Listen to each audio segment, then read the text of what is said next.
الحمد لله رب العالمين والصلاة والسلام على رسول الله وعلى آله وصحبه أجمعين. هذا هي دفتر كدرس من لو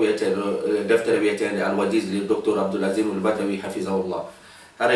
يوتين خوان دنيا ودانو دي فيديو دي دوك والي تقول جماعة بجانغا هاي سكاي وني بكاتو دي سيرتوين ون بلاد بورتو دو بهيدن توري يقول دو ونو خالصة لوجه الكريم.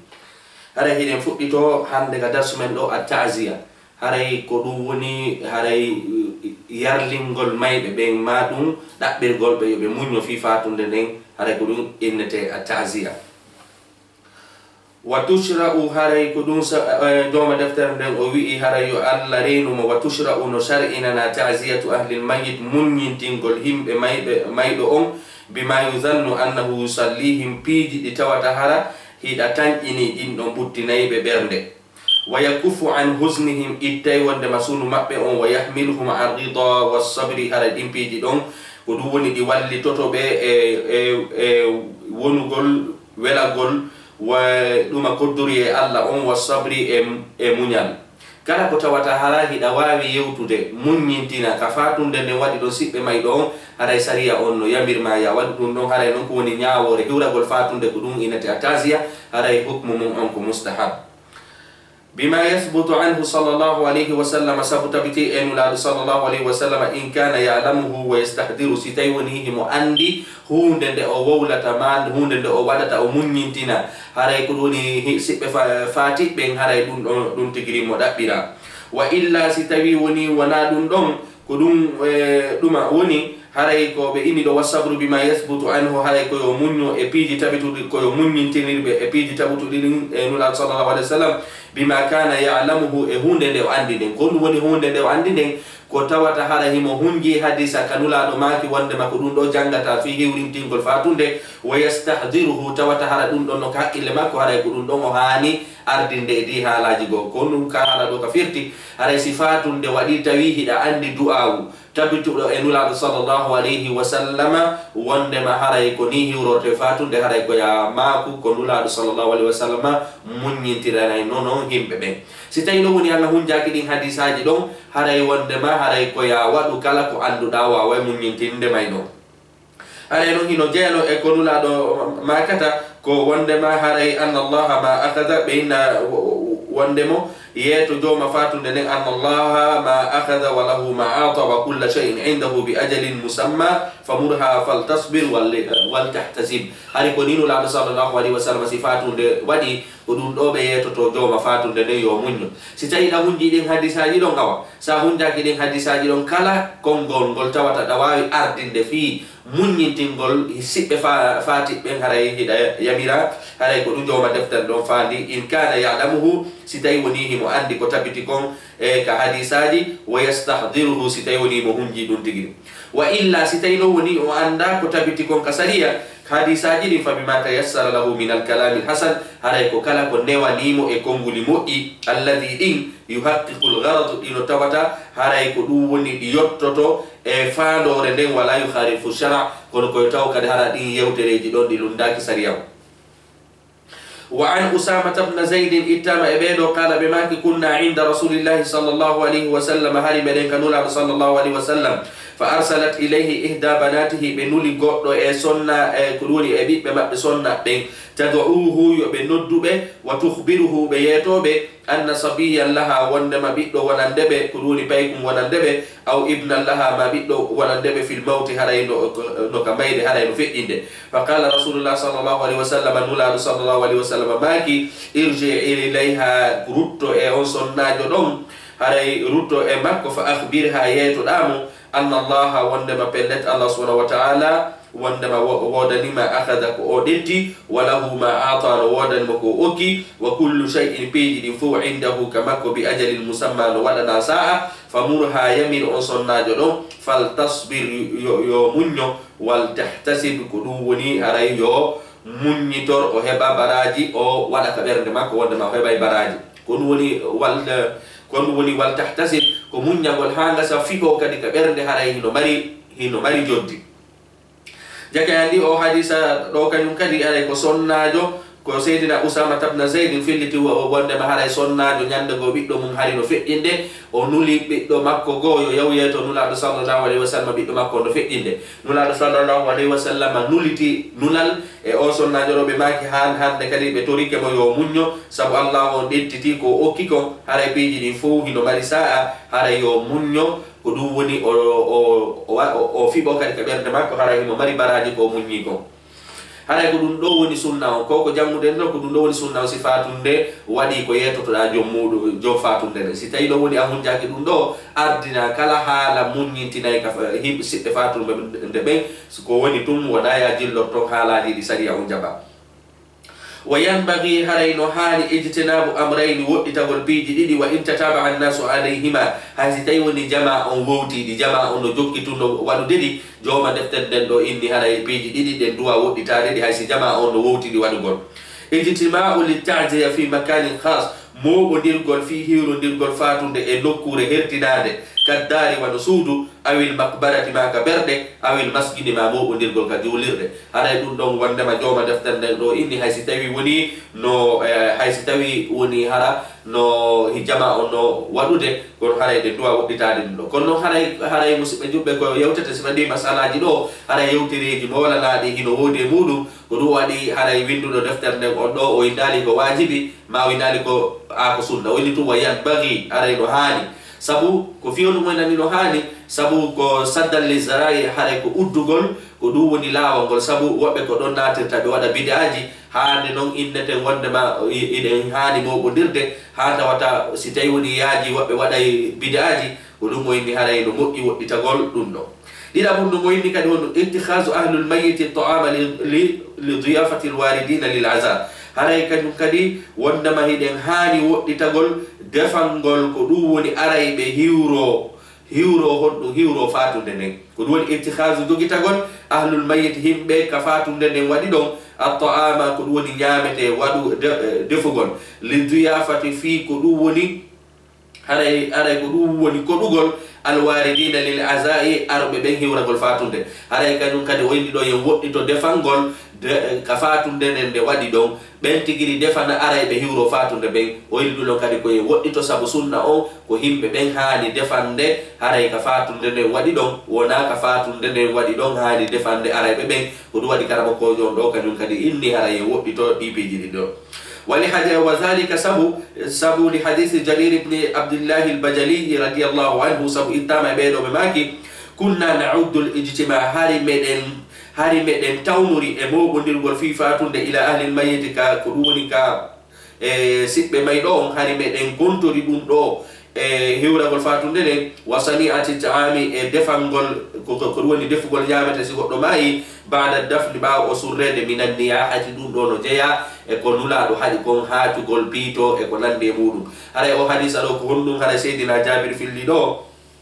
ma du Seydina Jarir be ma ko wonde ma hari kambe kabe wuruno fewndo sahaba be hari defangol maydo si tawi woni fatunde wadi ka fatunde de wadi don si tawi ben tigiri defani araybe be hari hibe kontori dum don no harmiri wa ko wiete anniya hari do harmiri wa ko wiete sonkugol ko nande mudum jake andi musibbe julbe haray ko woni sunna o si fatunde wadi ko himbe ben haali defande sibbe faati ben wona faatora ben haali defande araybe ben haray ko dum don sabu wado dum don sahaba ben inni dum don hino jeya ko innete anniya dum don hino jeya ko wiete ha taagoji ko nulaaɗo sallallahu alaihi wasallam hadiko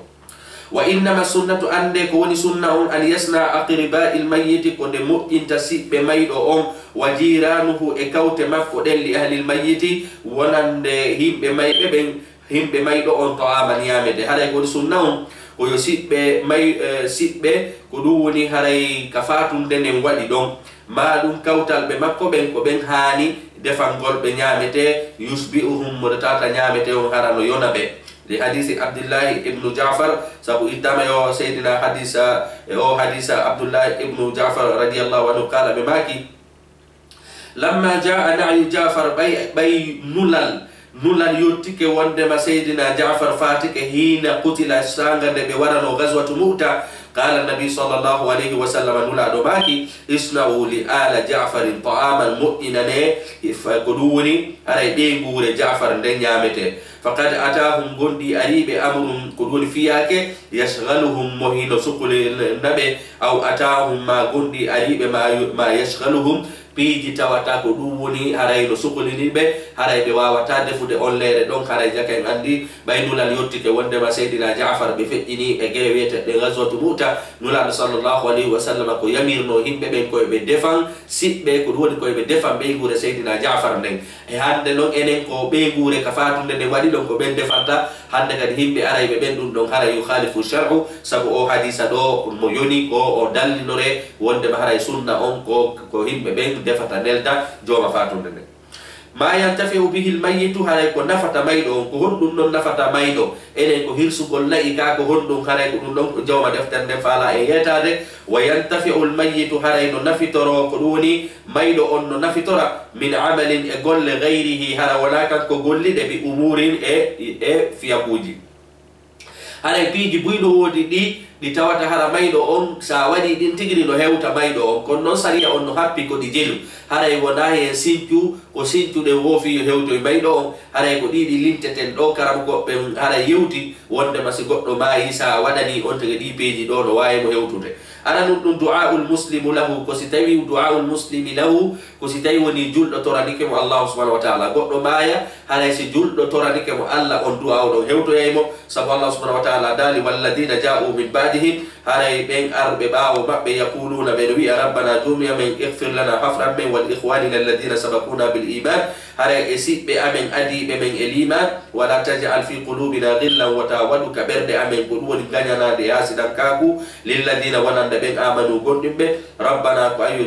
جومي أمن إنك نار رؤوف كيرمتيرو كروني رؤوف كيرمتيرو رحيم يرمتيرو jaka enenge faalmi o kanyum kadi haray ko honto non fi honno odo aya yawtana kakabe inni do rabbana ighfir lana wal ikhwanina alladhina sabaquna bil iman haray inno gol wal ikhwanina alladhina sabaquna bil iman e ben si amen ko duni haray atti be men e liman haray dum do holli wonde ma sa du'a ni ke goddo haray du'a on hewto yam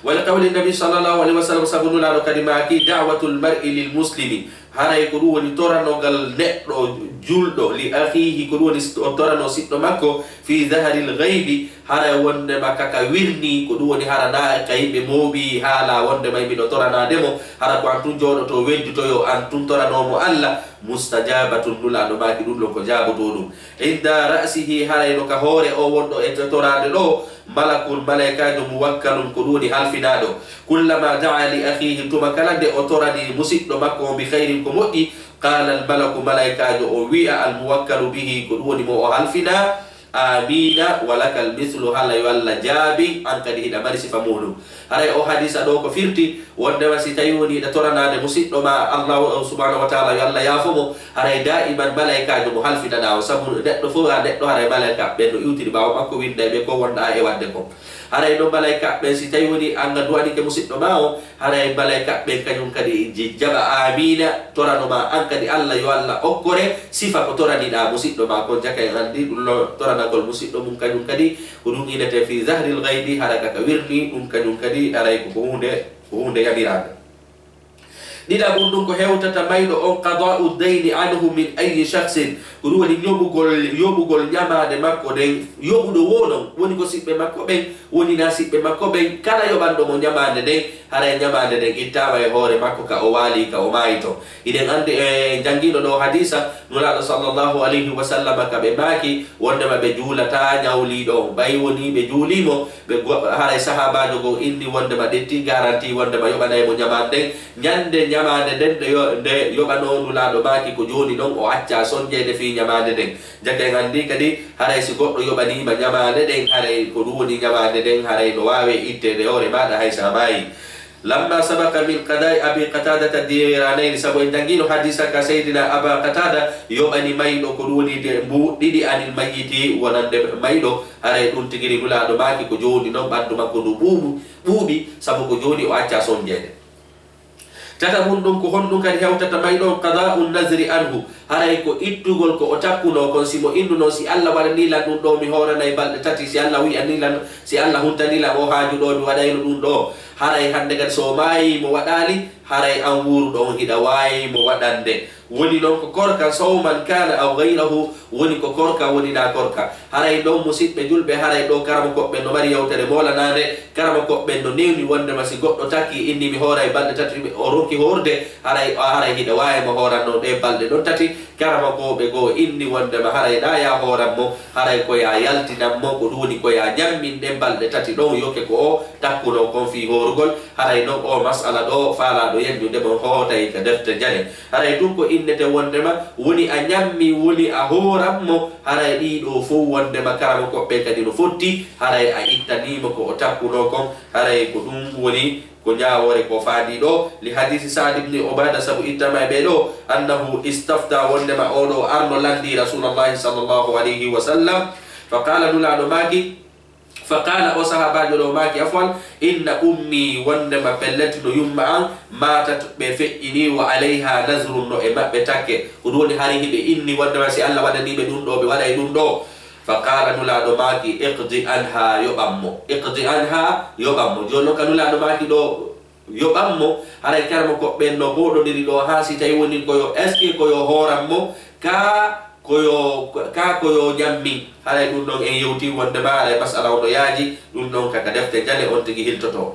ma yafaluhu lwaladu salihu min al amali saliha haray naya ɗum ɗum ko hewtata mayɗo ko si tawi woni ɗa jogii ɓiɗɗo moƴƴuɗo tawa on ɓiɗɗo ma ɗon no waɗude kuuɗe moƴƴe no toranadema no waɗude kuuɗe moƴƴe annduɗen golle ɗon kadi tawoyte sabu ko ɗum innete sadaka jariya yaqulu taala allah subhanahu wa taala daali wa an laysa lil insani alana e neɗɗanke si wona illa ma sa'a si wona ko o golli kon arayno wa yaqulu nabi sallllahu alayhi wa sallam joni noon koɓe dallidori ɗo si wona ko golli kon ɓiɗɗo ma on hino jeeya e golle ma ɗen ko fi on ɗum haray karam goɓɓen ɗo dallidori o aya ɗo yeytagol ma wondema sa acci ɓiɗɗo moƴƴo golle ɗen ɗe tawete sabu allah subhanahu wa taala daari wondema ko hettoyta o koko golluɗa kon joni no ɓiɗɗo ma on ga ko golle maɗa kala ko o waɗi haray ɗum ɗo tawoyte kañum kadi ka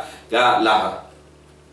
ويقول النبي صلى الله عليه وسلم نولا دماكي كنيو كان صلى الله عليه وسلم إن أطيب ما أكل الرجل من كسبه ألا كوري لابد إكو نتو نيامي eko neɗɗo ñaami eko o faggiti si wona honɗum wa inna waladahu anduno wondema ɓiɗɗo makko min kasbihi no jeeya eko o faggiti haray nulaɗo sallllahu alayhi wa sallam ko maki ɗo inna atiyaba ma akala rajulu min kasbihi ala ko ɓuri laaɓude eko neɗɗo ñamata ɓuri golle ɗe o faggitiɗe hara ko piyum ko faggitiɗa hara ko an woni e yangade e lakkere ma ñaama nulaɗo maki sallllahu alayhi wa sallam ala ko ɓuri laaɓude e tawi si tawi woni ɓuri ko neɗɗo on gollata hoore mum ha ñaama ɗum ɗon ala haray ɗon golle ɓiɗɗo makko on kañum kadi no jeeya e golle makko ɗe jawabum ɗum ko honɗum hewtata may ɗo ma khallafahu koko tawata o acci min al athari saliha e piiji moƴƴi wa sadaqatul jariya ko ɗum woni e sadaqaji duumotoɗi haray ɗon ko ɗum woni ɗum wano accugol deftere wano accugol inden ko wiyeten kon haray ɓiɗɗo moƴƴo wano jasugol ko loyru wano aawugol leɗɗe ɗum ɗon fof haray no jeeya e batteji moƴƴi ɗi neɗɗo accata wondema tawata ɗin ɗon ɗi tawoyte yawmal qiyamati ka surraɗa ɗo haray ko ɗum woni ɗin piiji ɗon ɗi tawete sabu ittama e seydina aba hurayra أن رسول الله صلى الله عليه وسلم قال نولا ماكي إذا مات الإنسان سنتو فإني انقطع عمله كلوني هري قل مكو دنتجي إلا من ثلاث ولا نكيل تتي إلا من صدقة الجارية سونا هرا قلتي نوالي صدقة دوم تولو أو علم ينتفع به ما نغندل قلوني ونانغل إنفي تريد أو ولد صالح ما بيدو مجو يدعو له منطر نومو haray en andi wondema haray sariya on no happani en ko piiji jelu hewtatamo haray noon hande ko wonde e waɗude ko hirsugol nayi adda nayi jeeɗiɗi illa sakkani ke manu ɗum ɗo en andi ɗum ɗon fof haray sariya on haray newna haray sariya on lewna ɗin ɗon piiji ko ɗiɗo piiji waɗata fi yo hewte haray noon hino jeeya e sadaka kañum kadi siɗa faala hirsanoyde mawɗo ma nayi o leriya hirsu ɗin ɗon haray ɗa haani ɗettuɗo ɗin ɗon si tawi woni ɗa andi tampuɗo sino sika ka fuutari waɗanamo cuurum paani hara ko antum e makko tum andi wonde makko andarne makko juru bani dum do fono natori wonde ma hara ko sadaqa jariya madum o oda andi tampube inna detta don tampudo goto ya e bitik inna wonde ma hara lewru ara do sa ko maro si tay woni ko andi no da ko hirsangol mawbe ma be nayi jowi detta toggu majji acca ka magasin do illa yo tampudo go aro nyande o nyande ma lewru detta don wonde ma sa ko sukkar ma do sa ko maro dum fono jeya e sadaqa jariya amma non ko wadate ko hirsugol non da fu alqur'ana seddite jange haray karamo ko ben do ngini din peji do haray kadi ko ziyaratul qubur ko dum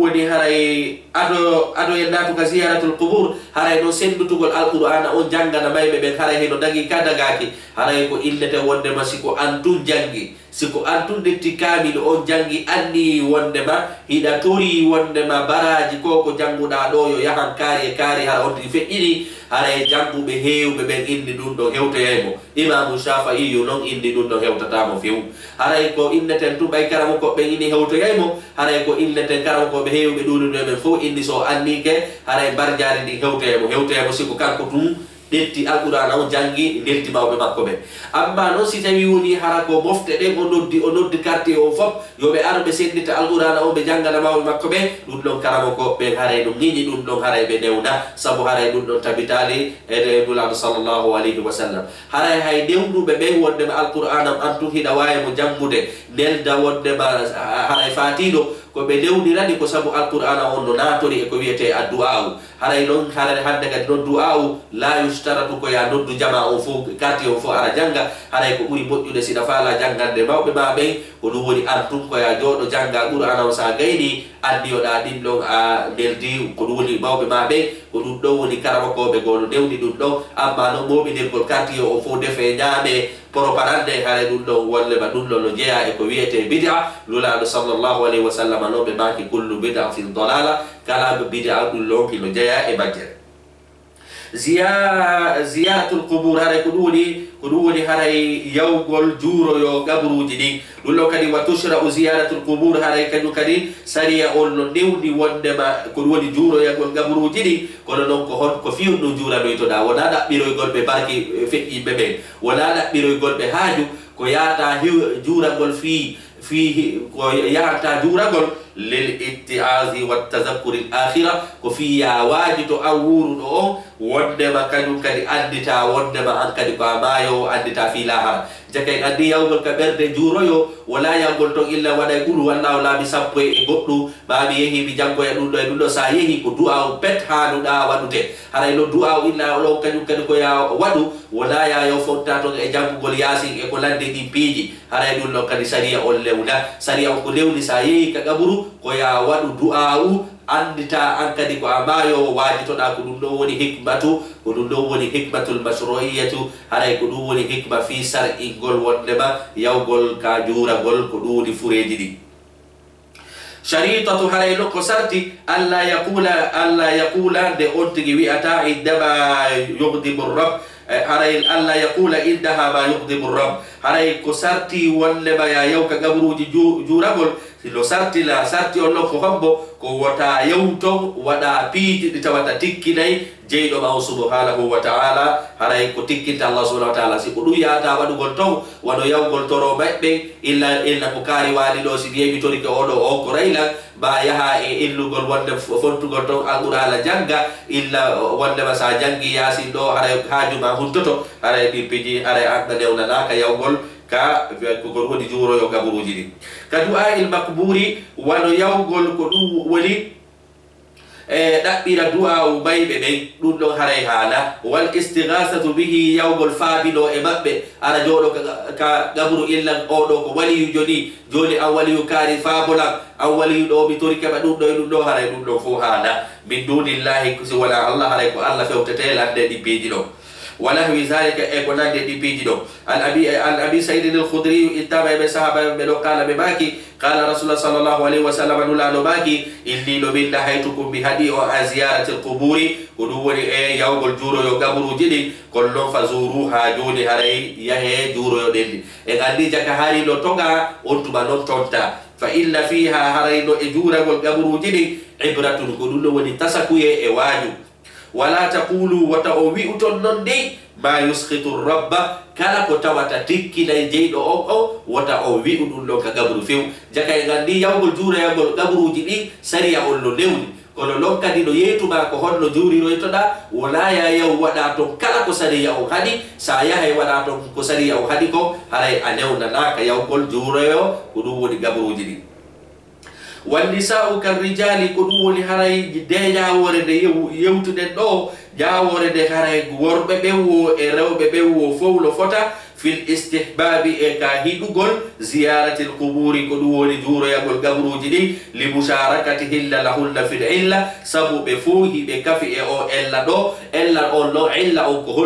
hollu illa do illa sabu be fuhi be hato jidi yagol juro yo addita wonde babaye wajito التي من أجلها سبقوا ولدو كسبقوا لو شرعت زيارة القبور على سريع سرئني فيه وريقول قدون لو ولي قبرو جدي كفيو سريع سرئني هو ريقول قبرو جدي ما جور يقول لي وفي أور دو أو يا أندو تود بقايا هو دو بقايا هو قابايو أنكدي تورانو دا الله ود بفاتي ببين ولما مر فيما يقال عند زيارة سبو وليلو ولما كهولو فئيلو جانجيلو كدا سوجيبيني ومما مر سبو كفئيلو فيما يقال عند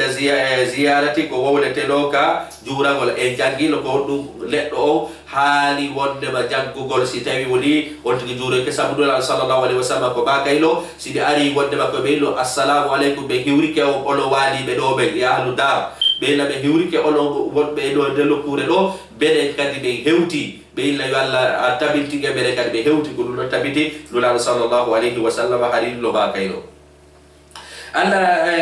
أن عائشة سألت رسول الله صلى الله عليه وسلم سيدة عائشة لديك ودبلولا صلى الله عليه وسلم ماذا تقول إذا زارت القبور سيدة عائشة لديلولا صلى الله عليه وسلم إلي كهد ببيئة ستوي ولي كدو ولي بيه جورا قبرو جدي فعلمها ماذا تقول ولم يلهها هري ولي ودبلولا صلى الله عليه وسلم جل سيدة عائشة بها نالبه ولم يبين لها بمنجل نالبه أن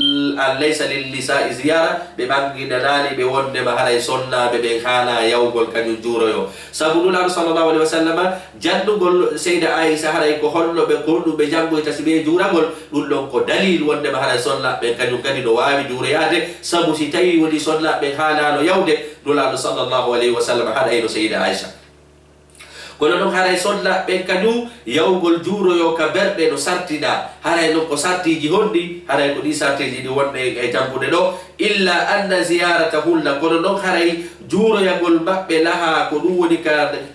duma ka berde no jogi shurutun sartiji wa hiya eidi do sarti arano on an tahtajiba wa tahtashima inda khurujiha ko sonna jo o borno tonki timmudi wonda e hersa sanga o yaltata yawgol ko wi'ete ko hiwroyagol gabruji ɗi wala tatabarraja ko ɗum woni on tigi wirtotako wala tatatayyaba on tigi urlotako haray sollajo si fokkiti kañum kadi yawgol ka berɗe haray himo waɗana ko ɗum woni sartiji arano ko yo ɓorɗo cokki timmuɗi tis hara o wirtaki hara kadi o waɗaki ko on tigi urditaki mo jaaki parfait sabu haray hina yawgol cuuɗagol fokkutuɗa wona yawgol kañum kadi hollito haray ko ka berɗe fokkutuɗa ko waɗi sollajo haray koyo ɓurno coco timmuɗi o hilto kadi hara o urlaki haray ko ɗum ɗo woni sarti arano sarti ɗiɗa bo alla tafala ko de o waɗata kadi iddal kabri ka gabru muharraman fi hunko tawata sariya o no harmiɗi كالرياحة ولهات غلسونك وغيرها إكو نندي دين بيجي كلا كو سريع أون كيون كدي هرميدي هراي أوهانا ودوده هراي نو كوي نتك أودو سارتي وني كو غوركو وني كو ديبو ناتري أودو سارتي هراي بهانا وياو غلطو ولا كبر دهاجا ليتا بيجي هراي نولو كيون كالو هذا تتبودو ألا تكثر من الزيارة kotawa tahara sollajo kadi wala yo ɗuɗɗi yawgol ka berɗe sabu haray ɗuɗɗingol yawgol ton haray hiɗe addi hilafo jogi imanu sabu sonnaɓe go si watti yawgol ton ha no gasa worɓe yaha jooɗo ton ha bo fi darugol ɓe ma fi yewtudugol e maɓɓe haray ko ɗum waɗi sariya on no ɗewnaniɓe yoɓe yaw kono wala yo ɓe sukki yawgol ngol sabu ittama li hadithi abi hurayrata radiyallahu anhu anna rasul sallallahu alaihi wasallam nulaɗo maki lana zawarati lqubur nulaɗo haray huɗi wondema yahayɓe hiwroyo heppinayɓe hiwragol كدو ولي برد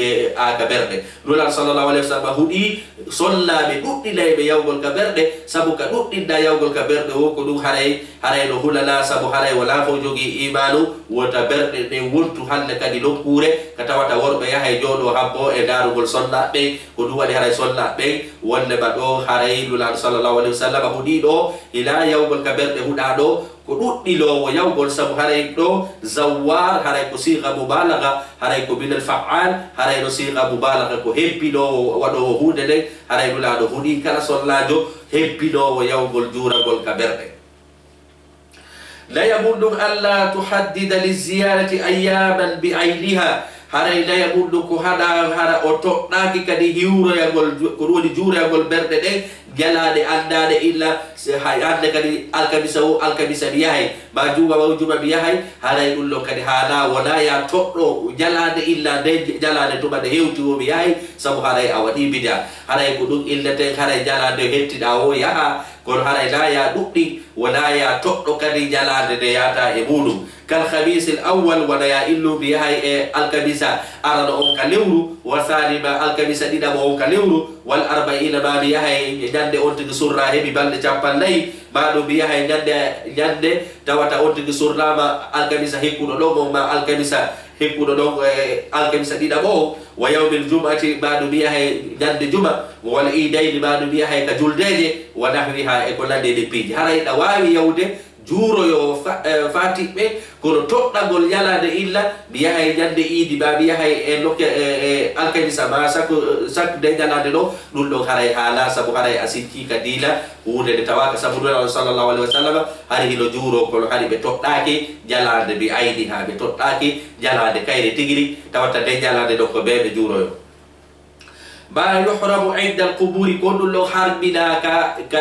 wadugol ka gabruji الذبح لوجه الله كو هيرسا غول يوغول ودا كيرسه دتا وندما دامبي هيرسا وندما كا يها كا غبروجي دتا تو دامول يا هيرسا كا غبروجي على دول لوكو هودي هارمود لو دول لو يالتي لاي غدو ديلا سبو دول لوكو سيركولو لقوله صلى الله عليه وسلم سبو دول ادماكي لا اقرا كدول كيرسه على في الاسلام كالاسلام هذا يوغول كبر هيرسا yawgol ka berde si goddo faati ke detta dabbogol labagol ha kawtu surla do hirsa lula do baki dum do haray jeyaka kal islam sabo hari dum do no wade fi jahiliya hari bawo do hari si goddo bayi on to surraba haray be detta dabbogol be yaka surra do be hirsa bayi don islam o ari lula do golliti di beji do sabo din do haray no latori ko wiete shirku قال عبد الرزاق ابن حباب بابي بينو بباكي كانوا يعقرون هاري كدود هيفر ببينو هيرسايلو عند القبر كقبر بقرة اللج أو شاة البعض الدمون هاري يغاندي دون لو جاك هاري ko baande hari ko jahiliya ko be heferbe be wadaylo dum do l'islam ari golliti de golle do haray hande kadi yawgol hirso ka berde dum kadi hada ma tadammanatu al ahadith haray dipi dikaju kadi di sifoto den do ka hadisaji do di do kaju kadi haray hada ya wadu الجابر رضي الله عنه إنتما سيدنا جابر قال بماكي نهى رسول الله صلى الله عليه وسلم عن نلاد حديث أن يجسس القبر دي قدون دي قبر مهته أو أن يقعد عليه بعد جودته إباكو هذا يبهو قول قبر بعد قدون جودة قول إهور قبر وأن يبنى عليه بعد إلا وإنما أن يجسس القبر قد وقتا هانغسا dana mo hanga sa pentiramo pentir gol ko woni pentir gol gabru hara dum don hara wa an yuqada alayhi ma goddo ara jodo ka hore gabru dum do kadum kadi no hada wa an yubna alayhi e de mahete hore gabru darnu gol kadum kadi so goddo surnama darnu gol hore do kadum kadi ko no hada wa an yuzada alayhi badu de otgi yobinte piji dum do kadi no hada aw yuktaba alayhi badu de ottigi windete inde munde sabu hada berde buisanati ay e beida ko kari bayido e hitade karire e dum do karire o feddide ara dum kadum kadi hada indi do ko yo haray pentirgol ko dum woni haray pentirgol ko dum woni gabru no hada jodagol e makko no hada mahugol mo no hada ko dum kadi woni beydugol mo no hada ma do inde bandingol mo ma windugol e bakko kadum kadi no hada haray ɗum ɗon ɗiɗo piiji kadi fof haɗa kono ɗi haɗaɗi ɗo fof ko si tawi woni harala darura ko si tawi woni harala darura sino mari darura haray kala koɓɓe kadi no yewti haray ko holno ɗi piiji ɗo ɗe dagorto kono haray noon ko darura ɗin ɗon kañum kadi kaka defte ñande hotete haray jeɗɗa mum ɗum ko haɗa assalatu ilayha yawgol ka berɗe juula fewta kabru juula ɗum ɗon kañum kadi no haɗa li qawli sallllahu alayhi wa sallam sabu nulaɗo maki la tusallu ila alquburi wata o juulu ka gabruji jeeɗala mum ɗum assalatu indaha walaw biduni istiqbal juulugol kañum kadi ka takko ara fana heewe juula ka gabru ɗon hay sa fewta ka qibla haray ɗum ɗon kañum kadi no haɗa an abi said al-khudri qala ɓe maki qala rasul sallallahu alayhi wa sallam nulaɗo maki al ardu haray leydi ɗi kulluha ɗi fof masjidun ko ɗum woni ko hiɗa wawi juulude ko juulirde illa al bakbarati so wona ka berɗe wal hammama e ka wurgo jake andi wondema yawgol fewta ka gabru juulana ɗo fewta gabru juula e muɗum ɗum ɗon no harmi yawgol kañum kadi si waɓutu heewima juulugol kadi ka berɗe ɗum ɗon kañum kadi no harmi bina'ul masajidu alayha darnugol juulirde ko ɗum woni darnugol goɗɗo surre ɗo aro darnon ɗo juulirde fi hormorgol surraɗo ɗo gonɗum ɗo kañum kadi haala al aishata itaba seyda aicha wal abdullah ibnu abbas qala ɓeɗo ɗiɗo ɓe maki lamma nuzila برسول الله صلى الله عليه وسلم ودولي باي ملك الموت أرني دولان صلى الله عليه وسلم طفق يتره خميصه له على وجهه دولان كدولي فؤدي كدولي جورتغول يسو مبغو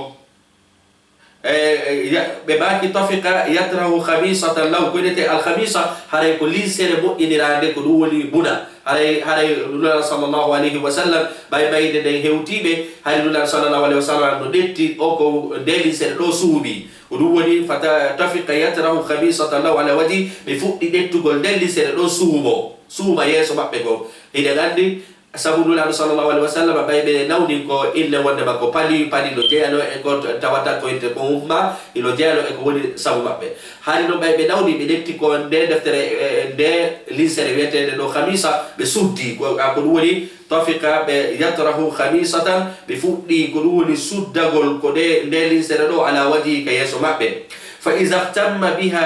ko dum woni si tawi woni gojo hebibe kashafaha an wajhi be jorta yeso mabbe go ko dum woni do gojo hebibe ko si nawnare de si be suubi ke ha leyto wuli kay tawata bandu mabbe de wuli kay be jorto si tawi woni bandu mabbe no buubi be suumo kadi de ala linsere do faqala bimaki wa huwa kadhalika bimaki hariko e o alhali do be woni bimaki la'natullahi ala al-yahudi wan nasara yu'allahu al-yahudi ko be an nasara ko be ittakhazu qubur anbiya'ihim be jogitike gabruji annaba be masajida julirde haray ko ni ko dunula sallallahu alaihi wasallam o do hadisa ko do fala yatindinde nula sallallahu alaihi wasallam no nawni haka be fe'inta do tawi hibe bandu mabbe ndu hibe detti ko wiyete ɗo ndelisere ɗo suumi tuma ɓe sonji kali suddare ha wo ɓe jorto tuma kañum kadi ɓe ɓutti seeɗa o ɓe suumo ko e on leere ɗon ɓe ma kadi en oɗo hadisa hakke ma ko ɓe falaka e jembintinɓe ɗo ko e on leere ka ɓe sonji ɗon ɓe maaki wondema yo allah huɗu alyahudiyankoɓe yo allah huɗu an nasara koɓɓen onon mofte andenta on jogi to dey ko ɗum woni anna ka ɗum woni himɓe moƴƴuɓe ɓen gaburuji maɓɓe ɗin juulirde jaka en anndi ɗo nulaɗo sallallahu alaihi wa sallam waaji en ɗo haa ɓe feƴƴini sabu hiɓe e situation muusuɗo hiɓe suddi ka ɓe nawni ɗon hiɓe ñorto ɗon suddo ko ɗon ɓe wasiyi ko ɓe wasiyi goɗɗo anndingol en waɗuɗo ɗipiiji ɗo haray o waɗi hunde nde haana yuhadhiru ma sana'u nulaɗo sallallahu alaihi wa sallam no hulɓinirde en wondema ko ɓe yahudiyankoɓe e ɓe annasarankoɓe ko ɓe waɗi wa an aishata qalat tara ittama ɓe ɗo kadi qala rasulullah sallallahu alaihi wa sallam nulaɗo maki fi maradihi ka nawnare maɓɓe alladi nden lam yaqub minhu nde ɓe immaki e muɗum wonde sabu maɓɓe nden la'ana allahu lyahuda haray ko ɗum woni allah subhanahu wa taala huɗi alyahudiyankoɓe wannasara e annasarankoɓe ittakazu qubura anbiyaihim masajid ɓen jogitiɓe ko ɗum woni gaburuji annaba ɓen juulirde qalat sayda aisha baki falawla dhalika si wonano sabu ko nulaɗo baki ɗo ko la ubriza qabruhu nulaɗo surrete ɗo wondema ka yasinu si wanano fi o hadisa mo nula do maki do Sayida Aisha maki nula do surretanoke kader ko woni suudu mabbe be surrete no ka yasi fi yo jama o dardo hore mude julirde kono sabu nula do maki dum do ko woni Sayida Aisha maki falawla zaka si wanano o hadisa do si wanano de yewtere do ubriza qabruhu ko woni haray ko woni qabru makko o fegninteno غير كوكولتم أنه غشي أن يتخذ مسجدا كون بهولي وندما هراي هولي وندما يوجي تجولم جاك عندي سؤالان نقول صلى الله عليه وسلم كهول لوكو يوات تكبروا ما بأجولر ده بيجي هم بيسور بكياسي كون نتاون هراي أن باب بيسور لا بكياسي هم بوات تجولر ده قروان نقول صلى الله عليه وسلم يبيرالي فيو sababu ɗum ko haɗa ittihazuha aidan ko jogitagol wondema haray jogitagol ɗum ɗon ko ɗum woni haray ko ɗum ɗon woni iidi tuqsadu fi awqatin muayyana haray ɗettugol fureji ɗin inna karisi bayi ko ɓe waɗanen ɗum iidi karisi bayi ɓe waɗanen ɗum iidi waɗen anniversaire fi baygol makko ngol haray ɗum kañum kadi no haɗa tuqsadu fi awqatin muayyana hara no fandora e wagutuji toɗɗaɗi ومواسم معروفة كانوا قد إسائي أنداني للتعبد كنون ريوغ عندها إبجي أو لغيرها ما هرينا إبجي نقول فوق هذه سريعة وهنا هذه وأنا أقول فوري anniversaire ما كنا نيمونو لحديث أبي هريرة قال نقول نو هرينا موسيها نتاو نجول ببعي دعندي هندي لين نفو نوانا ناي بوب مارلي كنا نيمونو anniversaire مايكل جاكسون كنا نيمونو نقول فوق هرينا وناما نلي نجول بنو جول بكانيو بوانا تاسي فدي بيجي هرينا دي هانا سبكو نقول كان هكذا سنو قال بماكي قال رسول الله صلى الله عليه وسلم نولا نماكي لا تتخذوا قبري عيدا وتعودوا كتودي قبروا عنهم وقتوا idi tawata haray ko yo bembino mo kala e mon iwa ka woddi aro ko woni juragol inda wondema hitande de be feddini den ko be julbe be wada feete e mudu hada dum lo hada wala taj'alu buyutakum quburan wa tawadu kadi tudi boddi ko woni kabruji taw surruka kadar cuudi moɗon taw waɗu kañum kadi cuudi moɗin haradi janggetake alqur'ana sabu ɗum ɗon kañum kadi nulaɗo no make hadisa go haray ɗum ɗon kañum kadi o wattini gabruji wa haysuma kuntum nokku kala ka wonɗo fa sallu alayhi juulelan fa illa salatakum haray pellet julde bonde tablughuni no hewtanɓe jaka en andi wondema hara juulugol nula sallllahu alayhi wa sallam illa ka tun ko ɓe yaha juuroyoɗaɓe ka ɗumanantoroɗaɓe ma ko nande mum kala ka juulirɗaɓe hewtay ɓe haray ɓe haaɗi e yen ɗettu wondema fi feƴƴingol maɓɓe ngol yen wattu ɗum ɗon iidi haray kañum kadi no haɗa assafaru ilayha ko ɗum woni haray ko ɗum woni waɗugol yahangol laawol e fi muɗum iwgol e leydi ya e leydi fi juuroyagol gabruji walla no yiɗen andi haray mofteji go no woodi ɓe iwa e leydi ɓe ya e leydi fi juuroyagol ko ɗum woni gabruji haray ɗum ɗo kadi saria men on no haɗi عن أبي هريرة أن النبي صلى الله عليه وسلم قال نولادو ماكي لا تشد الرحال كدولي حبانتاكي كدولي باغاز حبانتاكي نوما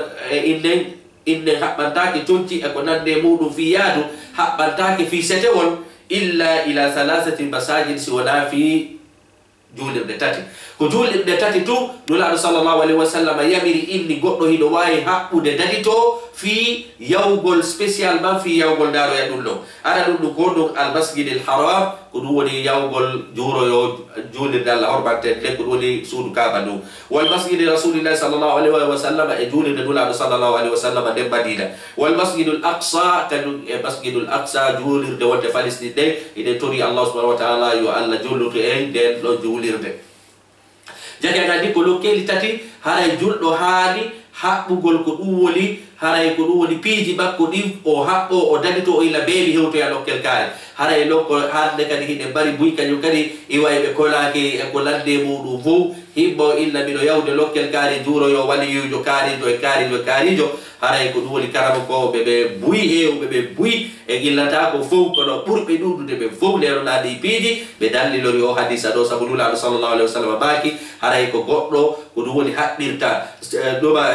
chawlu ko wo yahalat ko piiji tati ko julirde masjidul haram wa masjidul nabawi wa masjidul al-aqsa haray kadi sappo e didabo kadi ko hada ko holdu e qadu as-surji alayha wa ko woni hubbugol lampuji ka gabruji moƴƴina hoɓɓina lampuji fi ko yolloro gaburuji ɗin tawata hara ka nder cimitiére ko wiyete ko ka nder gaburuji hara no jaldi sallo huɓɓana tawa mayɗo o moƴƴinanamo lampu joƴƴina ɗon hara ɗum kañum kadi no haɗa likawlihi bid'atan sabu ɗum ɗon ko bid'a la yarifu salafu salih himɓe moƴƴunoɓe sahaba ɓen e ɗulam sallllahu alayhi wa sallam e tabi'in ɓen ɗo fof andano ɗi piiji wa qad qala sallllahu alayhi wa sallam ɗulaɗo maki kullu bid'atin kala bid'a dalalatu ko majjere wa kullu dalalatin kala majjere ko sakkitoroyto fillari kaka yite